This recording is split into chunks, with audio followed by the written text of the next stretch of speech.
الصلاۃ والسلام علیکہ یا رسول اللہ وعلی آلہ و اصحابہ یا حبیب اللہ۔ الحمدللہ، اللہ کے فضل سے وہ کام جو عرصہ دراز سے تاخیر کا شکار تھا، بفضلہ تعالی اللہ کی توفیق سے اس کام کا دوبارہ آغاز کیا ہے۔ آج انشاءاللہ ہم مفرد یعنی کلمے کی تعریف، کلمے کی اقسام، اسم فعل حرف کی تعریفات اور اسم فعل اور حرف کی پہچان علامات کے ذریعے کریں گے۔ تو سب سے پہلے آپ یہ سمجھ لیں کہ مفرد یعنی کلمہ کسے کہتے ہیں۔ کلمہ یعنی مفرد، اکیلا لفظ جو اکیلے معنی پر دلالت کرے۔ اس کی تین قسمیں ہیں، اسم، فعل اور حرف۔ اسم جیسے رجل اور فعل جیسے ضربا اور حرف جیسے من، حل وغیرہ۔ اب ان کی تعریفات کی طرف ہم آتے ہیں۔ اسم وہ کلمہ ہے جو اپنا معنی بتانے میں کسی کلمے کا محتاج نہ ہو اور تین زمانوں میں سے کوئی بھی زمانہ اس میں نہ پایا جاتا ہو۔ جیسے رجلن اپنا معنی خود بتا دے، اس کا مطلب یہ ہے کہ جب رجلن کی ادائیگی ہوتی ہے، لفظ رجلن ہمارے ذہن میں آتا ہے تو یہ کلمہ اپنا معنی خود بتاتا ہے، کسی کا محتاج نہیں ہے کہ سیاق و سباق میں آگے پیچھے کسی لفظ کا اضافہ کیا جائے پھر اس کا معنی سمجھ میں آئے، ایسا نہیں ہے، بلکہ یہ اپنا معنی بتانے میں مستقل ہے، کسی کلمے کا محتاج نہیں ہے۔ اسی طرح فعل ایسا کلمہ ہے جو اپنا معنی بتانے میں کسی کلمے کا محتاج نہیں ہوتا اور تین زمانوں میں سے کوئی ایک زمانہ یعنی زمانہ ماضی، زمانہ حال یا زمانہ استقبال پایا جاتا ہے۔ یہ ضربا فعل ماضی ہے، اس لیے کہ اس میں گزرا ہوا زمانہ ماضی کا زمانہ پایا جاتا ہے، اس وجہ سے یہ فعل ماضی ہے۔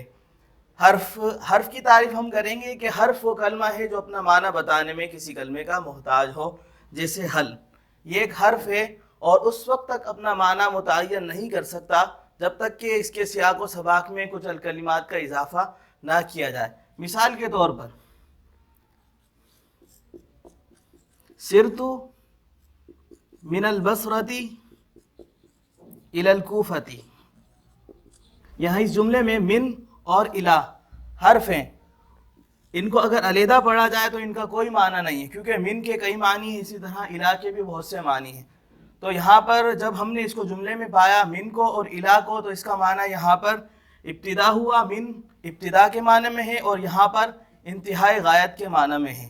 تو یہ من اور الہ اس وقت تک اپنا معنی نہیں بتا سکتے اور اس کے علاوہ جتنے بھی حروف ہیں وہ اپنا معنی اس وقت تک نہیں بتا سکتے جب تک کہ دیگر کلمات کو ان کے ساتھ سیاق و سباق میں جوڑا جائے۔ بہرحال یہ تھیں ان کی تعریفات۔ اب ہم اسم فعل حرف کی علامات کی طرف جائیں گے۔ اسم فعل حرف کی علامات کے ہی ذریعے ہی ہم کلمات کی پہچان کر سکتے ہیں۔ مثال کے طور پر ہم اسی عبارت کو لے لیں، سرت من البصرۃ الی الکوفہ۔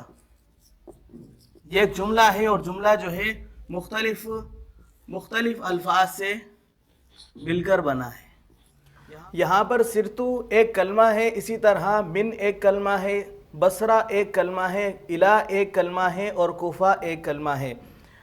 اس جملے میں مختلف الفاظ ہیں، ہمیں یہ پہچاننا ہے کہ اس جملے میں کون سا لفظ اسم ہے، کون سا فعل ہے اور کون سا حرف ہے۔ تو اسم فعل حرف کو پہچاننے کی کچھ علامات ہے کہ ان علامات کے پائے جانے کی وجہ سے ہم کلمے کا تعین کر سکتے ہیں کہ وہ کس کیٹیگری سے تعلق رکھتا ہے۔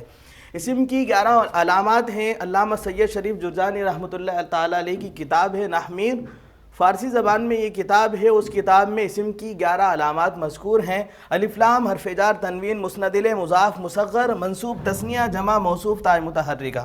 الف لام جیسے الحمد، حرف جر جیسے بزید، تنوین جیسے زید، مسند الیہ جیسے زید قائم، مضاف جیسے غلام زید، مصغر جیسے قریش، منصوب جیسے بغدادی، تثنیہ جیسے رجلانی، جمع جیسے رجال، موصوف جیسے رجل عالم، تاء متحرکہ جیسے ضاربۃ۔ یعنی اگر کسی کلمے میں الف لام ہو تو ہم برملا کہہ سکتے ہیں کہ وہ کلمہ اسم ہے۔ اسی طرح حرف جار کے آنے کی وجہ سے ہم اس کلمے کو ہم اسم کہہ سکتے ہیں۔ اسی طرح تنوین آ جائے، مسند الیہ ہو کوئی کلمہ، یا مضاف ہو، مصغر ہو، منصوب ہو، تثنیہ ہو کوئی کلمہ، جمع ہو، موصوف ہو، یا کلمے میں تاء متحرکہ ہو، تو ان تمام صورتوں میں کلمے کو ہم اسم کہیں گے۔ اسی طرح فعل کی کچھ علامات ہیں۔ فعل کی علامات میں سے قد سین سوفا حرف جزم امر نہیں ضمیر مرفوع متصل تائے ساکنہ، یعنی اگر کسی کلمے کے شروع میں لفظ قد ہو یا سین ہو یا سوفا ہو یا حرف جزم ہو یا وہ کلمہ امر ہو یا وہ کلمہ ناہی ہو یا پھر ضمیر مرفوع متصل آخر میں متصل ہو یا پھر آخر میں تائے ساکنہ ہو، تو اس صورت میں ہم اس کلمے کو فعل کہیں گے۔ اب سوال یہ پیدا ہوتا ہے کہ اسم اور فعل کی علامات کا یہاں پر تذکرہ ہو چکا ہے، حرف کی کون سی اور کیا کیا علامات ہیں؟ تو مصنف علیہ رحمہ فرماتے ہیں کہ اسم اور فعل کی علامت نہ ہونا ہی حرف کی علامت ہے، یعنی عدم علامت اسم و فعل علامت ہے حرف کی۔ یعنی اگر کسی کلمے میں اسم کی علامات نہ ہو، یہ 11 علامات ہم دیکھیں گے، 11 علامات نہ ہو اور فعل کی یہ 8 علامات نہ ہو، تو ہم برملا اس لفظ کو حرف کہہ سکتے ہیں۔ اب ہم یہاں پر کلاسیفائڈ کریں گے کہ صرتوں میں کون سی علامت ہے، جس کی علامت ہوگی ہم وہ کلمہ ڈکلیئر کر دیں گے۔ یہاں پر صرتوں میں ضمیر مرفوع متصل ہے، ضمیر مرفوع متصل ہے آخر میں یہاں پر، تو اس صورت میں ہم اس کلمے کو فعل کہیں گے۔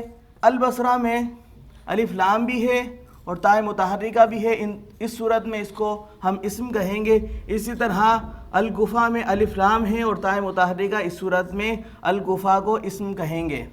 2 الفاظ رہ گئے من اور الا، ان کے متعلق دیکھیں گے ہم کہ وہ اسم کی علامات میں سے ہیں یا فعل کی علامات میں سے ہیں۔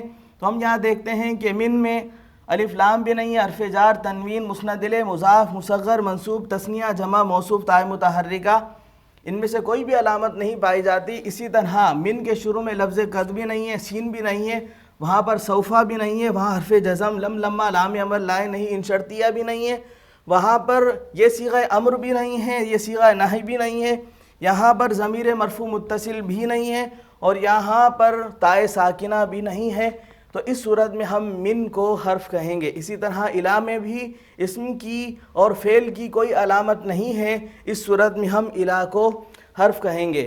تو آج ہم نے کلمہ اور کلمے کی اقسام، اسم فعل حرف کی تعریفات پڑھی، پھر اس کے بعد اس کی علامات پڑھی۔